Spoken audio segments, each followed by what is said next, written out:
Assalamualaikum warahmatullahi wabarakatuh. Halo, nama saya Muhammad Akmal Fadilah. Di sini saya akan menjelaskan sedikit tentang ilmu dakwah untuk memenuhi ujian tengah semester ilmu dakwah. Jadi yang pertama ada apa pengertian ilmu dakwah, ruang lingkup ilmu dakwah, objek material dan objek formal, dan juga pengertian dai secara umum dan juga khusus. Pertama ada pengertian ilmu dakwah. Nah, pengertian dakwah, sorry. Jadi pengertian dakwah itu berasal dari kata kerja da'a yad'u yang berarti mengajak, menyeru atau memanggil. Nah, secara etimologis atau bahasa berasal dari kata al-nida yang artinya menyeru atau memanggil.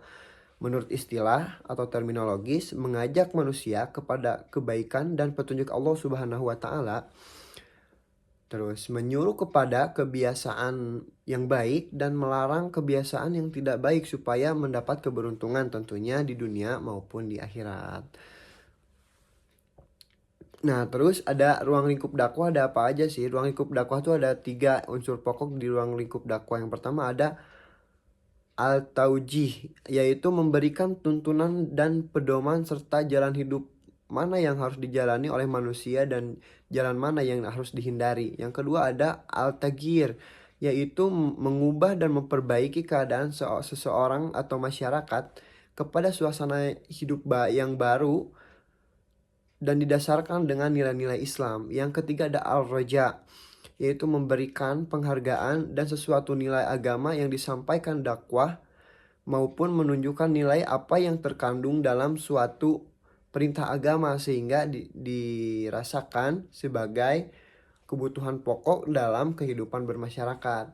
Nah, terus ada di ruang lingkup ilmu dakwah juga ada objek material.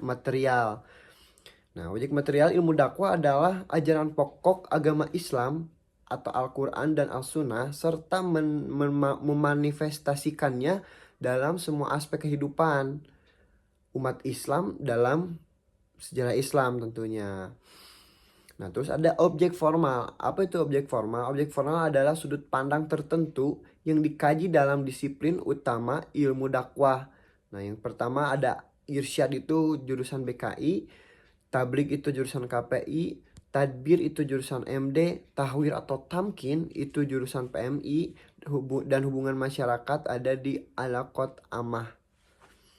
Begitu teman-teman. Nah, terus ada dai. Nah, dai itu secara umum adalah subjek dakwah atau juru dakwah yang merupakan poros dari suatu proses dakwah. Nah, secara khususnya dai adalah orang yang mengajak melalui lisan ataupun tulisan juga perbuatan untuk mengamalkan dan menyebarluaskan ajaran-ajaran Islam melalui upaya perubahan ke arah kondisi yang lebih baik. Begitu teman-teman. Lanjut ke soal yang kedua. Pertanyaan kedua, menjelaskan 3 manhaj yang ada di ilmu dakwah. Yang pertama ada istinbat. Nah, istinbat itu adalah proses penalaran dalam memahami apa itu dakwah dengan merujuk atau mengacu dan menurunkan dari Al-Quran dan juga Sunnah. Produk istinbat adalah teori. Nah, terus yang kedua ada iktibas. Iktibas adalah proses penalaran dalam memahami apa itu dakwah dalam merujuk dan mengacu pada menurunkan dari Al-Quran dan As-Sunnah dengan meminjam atau menggunakan teori sosial, penjelasan perilaku manusia seperti sosiologi, antropologi, psikologi, komunikasi, sejarah, dan lain-lain. Yang ketiga dan yang terakhir ada istiqro. Istiqro adalah proses penalaran tentang apa itu dakwah Islam dalam tataran empirik melalui kegiatan penelitian mengacu grand teori dari produk istinbat. Nah, begitu. Nah, itu adalah 3 manhaj yang ada pada ilmu dakwah, teman-teman. Lanjut ke pertanyaan selanjutnya. Pertanyaan selanjutnya menjelaskan dengan rinci ragam kegiatan dakwah. Nah, ragam kegiatan dakwah terdiri dari dakwah bil al-lisan atau bi ahlil qaul, tabligh KPI, irsyad BKI, dan humas. Nah, yang kedua ada dakwah bil alhal atau bi ahsanil amal. Terdiri dari tadbir, manajemen dakwah atau MD, tatwir atau tamkin PMI dan MHU. Nah, yang pertama ada dakwah bilisan. Nah, dakwah bilisan itu terdiri dari yang pertama ada tabligh atau penyebaran pesan Islam. Yang kedua ada irsyad, konseling atau bimbingan Islam. Yang ketiga ada hubungan masyarakat, teman-teman. Nah, hubungan masyarakat secara harfiah, humas berarti hubungan dengan publik atau masyarakat. Nah, humas berusaha persuasi dengan humas berusaha untuk mempromosikan ide, meyakinkan audiens untuk mengakui prestasi atau mendukung sebuah posisi dalam konteks Islam, teman-teman. Nah, terus yang kedua ada dakwah bil alhal atau dakwah bilhal. Yang pertama ada tadbir atau pemberdayaan umat melalui lembaga. Yang keduanya ada manajemen haji umroh. Yang ketiganya ada tatwir atau tamkin, pemberdayaan ekonomi umat. Nah, ragam kegiatan tersebut meliputi menyampaikan, membimbing, memanajemen, dan mengembangkan umat dari segi keagamaan, pendidikan, dan sosialnya, teman-teman. Nah, itu termasuk ragam kegiatan dakwah. Nah, untuk selanjutnya menjelaskan secara rinci konteks dakwah. Nah, konteks dakwah sendiri terbagi menjadi 7. Yang pertama ada dakwah nafsiyah. Dakwah nafsiyah itu dakwah yang terjadi dalam pikiran, berpikir positif, refleksi, atau introspeksi, berbicara pada diri sendiri, memotivasi diri. Nah, terus siapa sih dai-nya? Dai-nya itu dia diri sendiri, mad'unya diri sendiri juga. Nah, kategori apa sih dakwah nafsiyah itu? Dakwah nafsiyah itu termasuk kategori irsyad, teman-teman. Nah, terus yang kedua ada dakwah fardiyah. Dakwah fardiyah itu dakwah yang wajib. Dai-nya siapa? Dai-nya adalah seorang, cuman seorang gitu. Mad'unya seorang, 2 atau 3 orang. Nah, kategori dakwah apa sih? Termasuk kategori dakwah apa dakwah fardiyah itu? Dakwah fardiyah termasuk kategori irsyad, tadbir, tatwir atau tamkin. Nah, itu. Yang ketiga ada dakwah fi'ah qalillah. Jadi dakwah yang berkisar dakwahnya tuh 3 sampai 8 orang atau 3 sampai 15 orang atau sampai 20 orangan begitu mungkin. Dai-nya ya seorang. Nah, terus mad'unya kelompok kecil. Kelompok kecil. Jadi tidak terlalu banyak sih orang-orangnya tuh, ya maksimal 20 orang lah. Nah, dakwah fi'ah qalillah itu termasuk ke dalam kategori dakwah irsyad, tadbir, tatwir atau tamkin, sama seperti dakwah fardiyah. Nah, yang keempat ada dakwah fi'ah kasiroh. Nah, berbeda dengan fi'ah qalilah, fi'ah kasiroh itu lebih besar si cangkupan orangnya tuh. Begitu mungkin. Nah, ini juga dakwah fi'ah kasiroh juga termasuk ke dalam dakwah tabligh karena memang kelompoknya kelompok besar. Nah, terus yang ke 5 ada dakwah jamaah atau hizbiyah.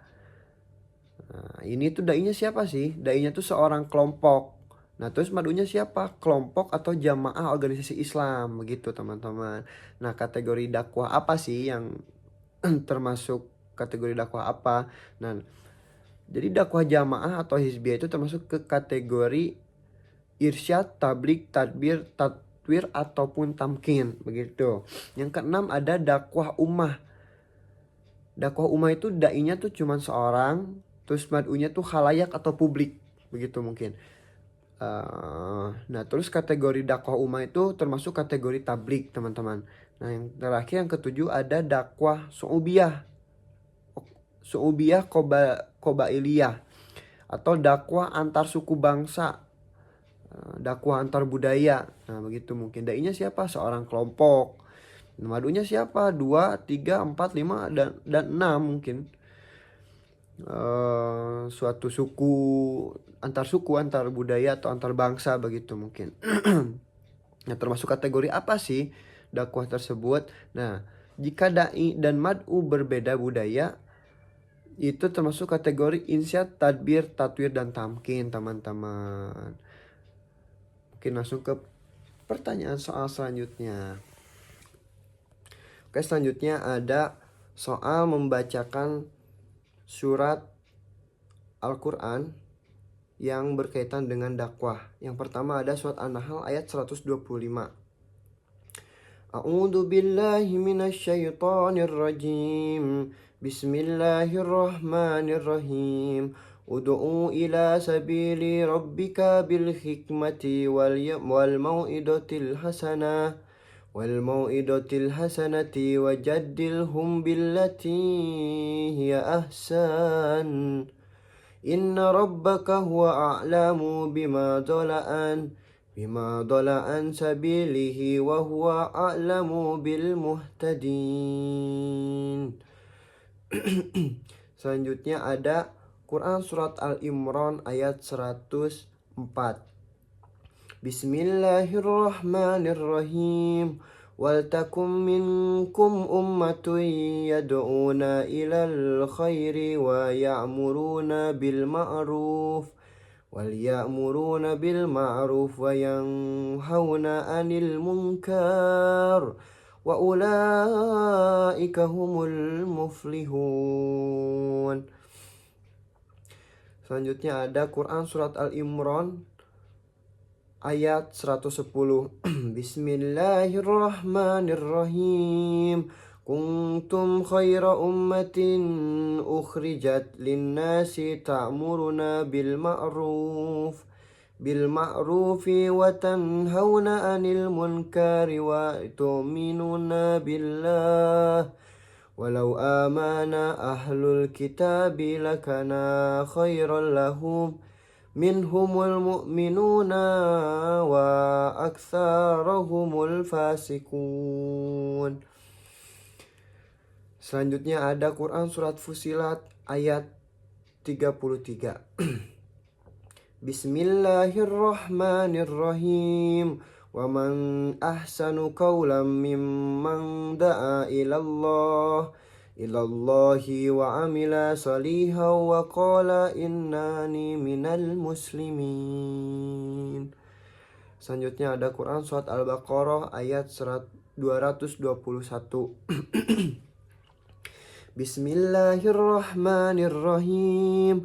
Wala tankihul musyrikati hatta yu'min. Wala amatum mu'minatun khairum min musyrikati walau ajabatkum. Wala tunkihul musyrikina hatta yu'minu. Wala abdum mu'minun khairum min musyrikin walau ajabakum. Ulaika yad'u ilan nari wallahu yad'u ilal jannati wal magfirati bi'idhni wa yubayyinu ayatihi linnasi la'allahum yatadhakkarun.